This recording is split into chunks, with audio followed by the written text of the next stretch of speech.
할렐루야. 다선제 회원 여러분 안녕하십니까? 어느덧 이제 3월이 되었습니다.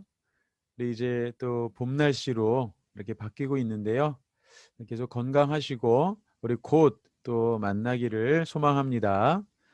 오늘 이 아침에도 우리 함께 말씀을 나누겠습니다.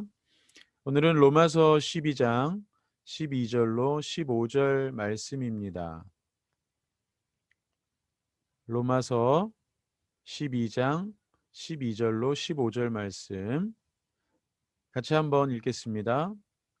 소망 중에 즐거워하며 환난 중에 참으며 기도에 항상 힘쓰며 성도들의 쓸 것을 공급하며 손대접하기를 힘쓰라.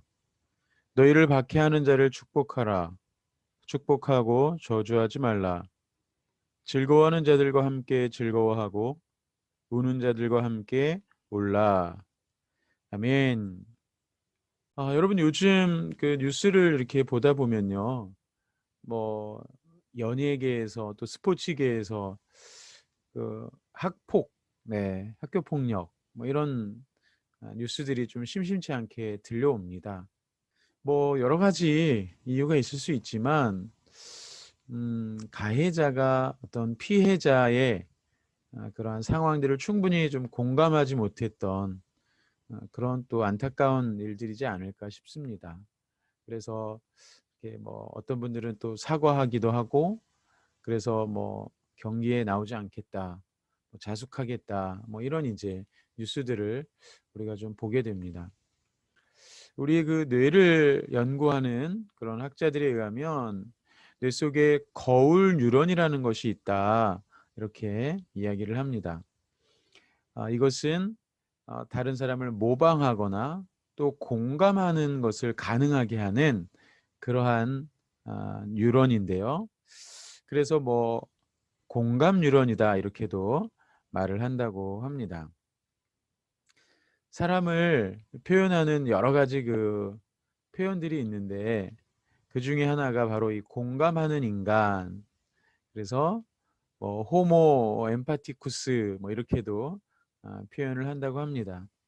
그러나 중요한 것은 이러한 공감이 모두에게 동일한 것은 아니라는 거죠.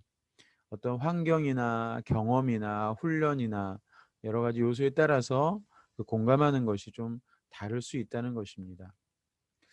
오늘 우리가 읽은 이 로마서 12장의 말씀에서는 함께하는 그 성도들과 어떻게 서로 공감하며 또 살아갈 것인가 이것에 대해서 권면하는 그러한 말씀들을 우리가 살펴보게 됩니다.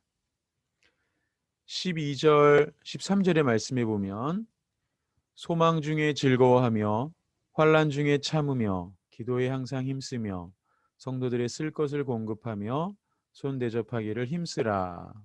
이런 권면의 말씀이 나옵니다.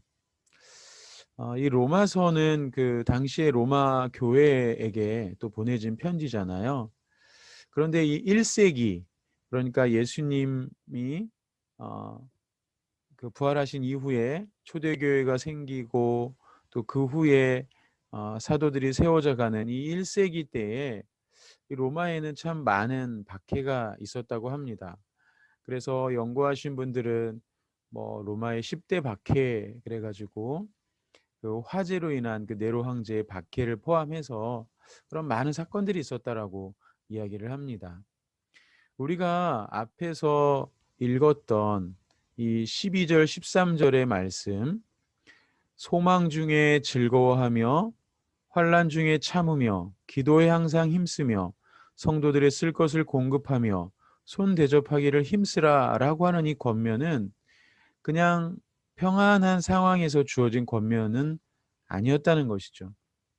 그러한 신앙적인 박해와 환란이 있는 가운데 성도들이 어떻게 살아가야 할 것인가를 말하고 있는 것입니다. 그 절망스러운 상황에서도 소망 중에 즐거워하라는 것입니다.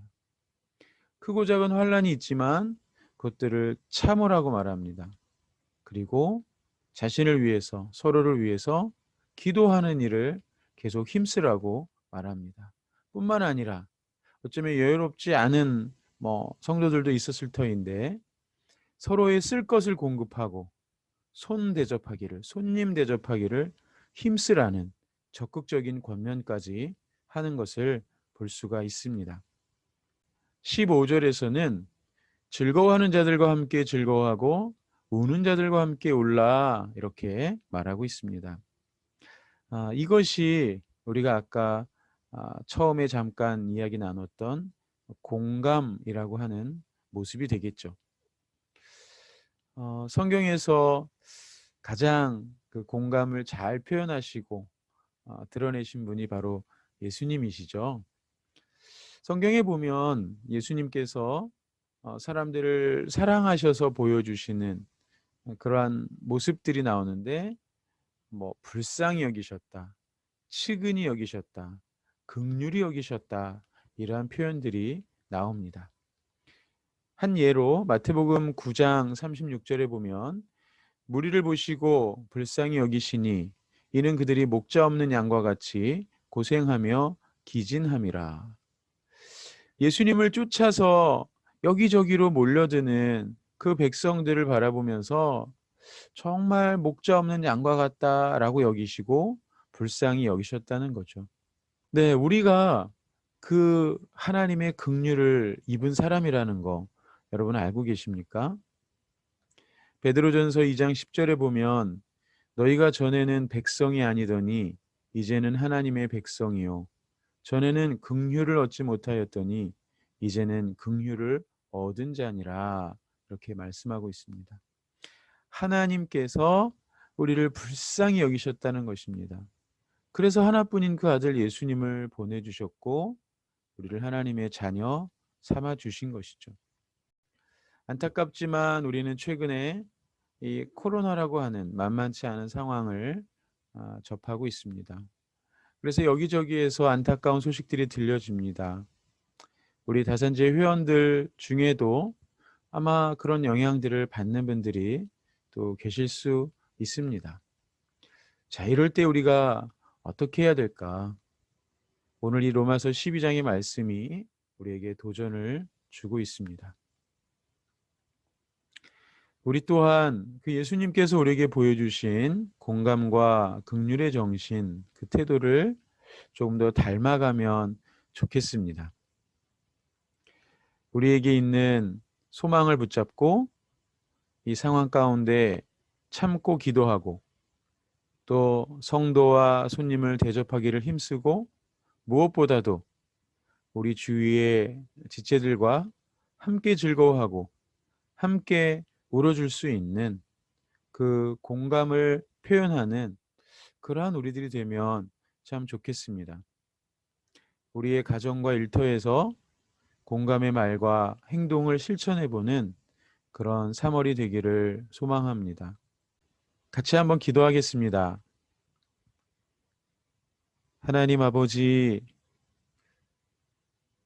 죄로 인해 죽을 수밖에 없는 우리를 긍휼히 여겨주셔서 하나뿐인 아들 예수님을 이 땅에 보내시고 구원자 삼아주신 것을 감사합니다.